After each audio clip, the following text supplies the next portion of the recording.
So it's simply, let me put it like that, you know that there is underestimation of income, you know that there is a gap between what household surveys tell you and what national accounts tell you. And then you have like basically, as I said in the example, $30 on unallocated money. So now, remember we were talking that Christina was the richest person. So then I have to decide to whom I'm going to give this $30. And I arbitrarily decide I'm going to give it only to the richest 10% of people, and how I'm going to I create a Pareto line which gives the money to them. But that's important to know why I'm doing it and how I'm doing it. It's not important to know, I'm not going to ask how is the Pareto line drawn or estimated. But the logic, like why do I have to do that? The logic is that there are two problems that we believe, actually we argue in a paper, two problems which we do know exist: underestimation of the top and the fact that national accounts give overall mean which is higher. And then we argue that these are the two sides of the same problem, that actually it's the result of the top essentially not reporting, and then we arbitrarily give this to the 10%. But we could equally give it to 20 or whatever. So that's the logic. Because if you remember from the slides, I mentioned there are three technical issues. One is PPP, the second is discrepancy between national accounts and household surveys, and the third one is underestimation of the top. Now, the issues number 2 and 3 are basically, we believe, the same. You know, they spring from the under-reporting of the rich. So that was the... Okay, so any other questions on global inequality? This is the empirical part. So I would really strongly suggest that you reread the paper, or my paper with Christoph Lackner, or at least my paper, which is a simpler version, earlier published, which I forgot it's called. I think it's from proletarians to migrants, or something like that. It was. There are two papers, and I can never be sure which one it was. But anyway, so that was the simpler one, but the story is the same as in Lackner and Milanovic paper. So it's did you find it? It was a required reading. It is a simpler paper. Well, the tale of the two middle classes also. This one. Well, I didn't put it as our evolution of global inequality from class to location, from proletarians to migrants. It's really simple version because it was before we had all this 1988 to 2008 data. But the storyline is very similar to what is in the paper, in the Lackner and myself. Okay, so now we move to political philosophy and global inequality. The important part there is to realize that there is a link between the two. And why introduce political philosophy? Because it really our empirical knowledge about global inequality allows us to, I believe, to actually say something new about the implication of different political philosophy positions. So that's why we have introduced that. And then, of course, here I'm listing the burden societies. You should know these are societies that cannot become liberal because they are poor. That's the important part, because if they are liberal and poor, the rules of aid or help from the rich societies according to rules don't apply to them. So burden means that actually you cannot become liberal because you're prevented by your lack of resources to become that. Well-ordered societies are not very important, but only two types, that you can be liberal or you can be what is called decent society. And you remember we talked about that, how it differs from benevolent, although I didn't know the answer, benevolent absolutism. The citizenship rent, now the important part here is that directly derives from the existence, that's an important part, from the existence of location as a significant contributor to global inequality. Because the two things are really linked.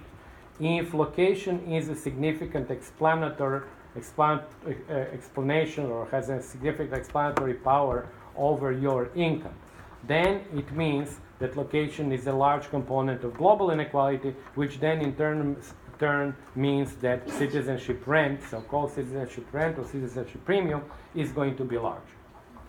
In a world where actually all mean incomes of the countries, and that's a good question, all mean incomes of the countries are the same, the location component will be zero, and the citizenship rent will be zero. In a world where actually mean incomes between countries are very, very different, then obviously location component is dominant and the citizenship premium is dominant. So it's essentially the relationship is between the structure of global inequality, or what I call here the composition of global inequality, and its relationship to the citizenship rate. So this really is like one-to-one straight link. The difference principle from Rawls simply that every inequality has to be explained, and has to be explained by sort of helping the absolute position of the worse off. It's a general principle. We can apply it to income or wealth.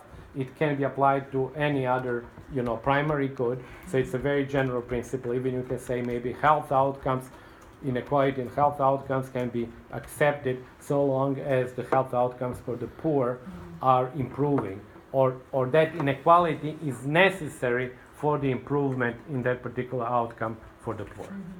So that's an important thing, that it's necessary for the duty of assistance. I actually should have put it top next to the burden societies, because it applies only to burden societies in Rawls' scheme of things. And then he's against open-ended transfers. It's all kind of combined together. Global inequality of opportunity is simply a different way of speaking of the citizenship rent. So it's basically all the same. So it's essentially goes from decomposition to the citizenship rent to the global inequality of opportunity. And then, of course, the next step is actually migration, because that too is simply a migration in this kind of scheme of things.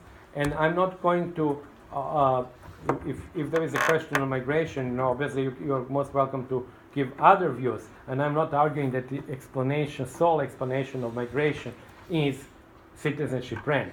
But I just want to put in our class a migration linked to the fact that most of inequality is due to location, to the location component, to the citizenship rent, and then migration comes in. So I'm not sort of crazy or oblivious of the fact that migration responds to many other factors. But in this class, we just want to focus on that one factor, which is essentially economic factor, and it's a factor which would allow you to actually make your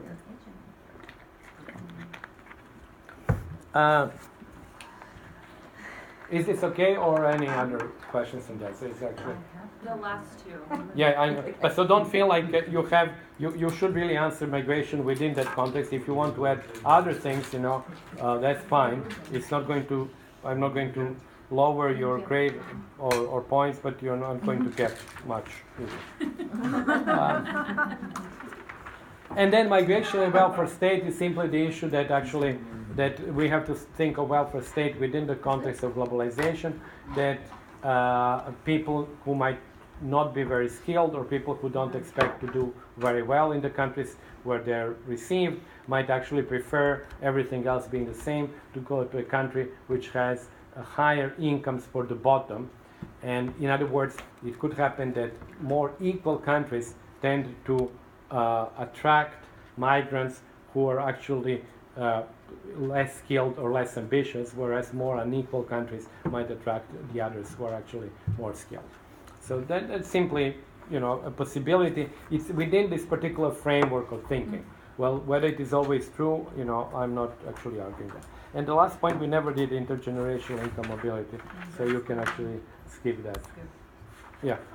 So, I'm sorry? Don't have to pay attention to the last two, not just... Yeah, last two, yeah. Yeah, because they're the same actually, but we never did that. So you can skip them. Okay, having said all that, let me just say, how many minutes do I have? 0. Oh, you're very lucky. This is your most favorite. But this will be an important zero because I'm going to tell you how the exam is going to look. So you better hope that that still there are 3 or 4 minutes. First, it will be 3 questions out of 4. So you would have a choice of 4. I mean, you have 4 questions. You would choose 3. Each question would be, as I said before, would be structured such that there are like sub-questions, and it's really good for you to start answering them. You don't need to put the title, I would understand it, but really to organize your thinking. Don't just jump into a question. Start really doing like sub-questions, because it would actually lead you, and I think actually it would not let you go astray, because sometimes people go astray and they answer the question which has nothing to do. Their answer may not have, in my opinion, much to do with the question. So be focused on that, don't rush. Janet Gornick, who is the head of LIS and who is the professor of sociology, would administer the exam, because I will not be here next week, as I said. So she would come here, distribute the questions to you. She'll probably sit here for 2 hours. You have access, obviously. Now I'll come to the computers in a minute. But in principle, you should not be using, you should not be using the internet or your notes. So really, you should not be doing that. Obviously, I'm not going to put cameras here to figure this out, but you should not be doing that. And I think the questions will be such that it's not going to help you, even if you did, but I think you should not.